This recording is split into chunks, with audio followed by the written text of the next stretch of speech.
গাইবান্ধার সাগাটা ও পার্শ্ববর্তী ৩ উপজেলার বুকচিরে প্রভাবিত এক সময়ের খরস্রোতা আলাই নদী এখন মৃতপ্রায়। পানিশূন্য হয়ে নদীটি রূপ নিয়েছে মরা খালে। শুষ্ক মৌসুমের শুরুতেই নদীর বুক জুড়ে গড়ে উঠেছে চাষাবাদ, যা নদীর অস্তিত্বের জন্য হুমকি হয়ে দাঁড়িয়েছে। একসময় এই নদীতে সারা বছরই পানি থাকত, নৌযান চলাচল করত, ব্যবসা বাণিজ্য ও যাতায়াতের অন্যতম মাধ্যম ছিল এটি। কিন্তু এখন ফাল্গুন মাস এলেই নদীটি পানিশূন্য হয়ে পড়ে। নদীর বুকে গড়ে উঠেছে বিস্তীর্ণ ফসলের ক্ষেত, বাদাম, ভুট্টা, মিষ্টি আলু, বোরো ধান সহ বিভিন্ন ফসলের আবাদ হচ্ছে নদীর শুকনো তলাদেশে।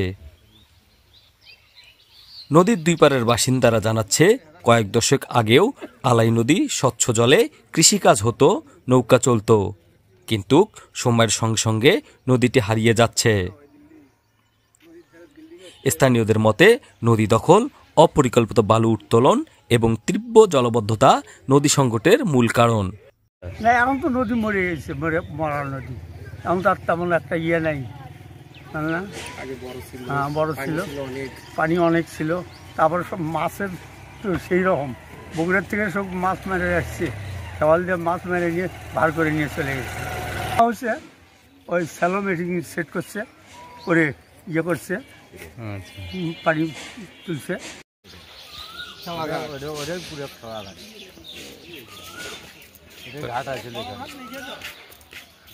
ড্রেজিং করলে আগের মতন পরিবর্তন হবে বা আগের মতন সচল হবে, পানি পাওয়া যাবে, সবকিছুই পাওয়া যাবে, আর কৃষিকাজের উপকার হবে। স্থানীয় বাসিন্দারা নদী খনন ও যথার্থ রক্ষণাবেক্ষণের দাবি জানিয়েছেন।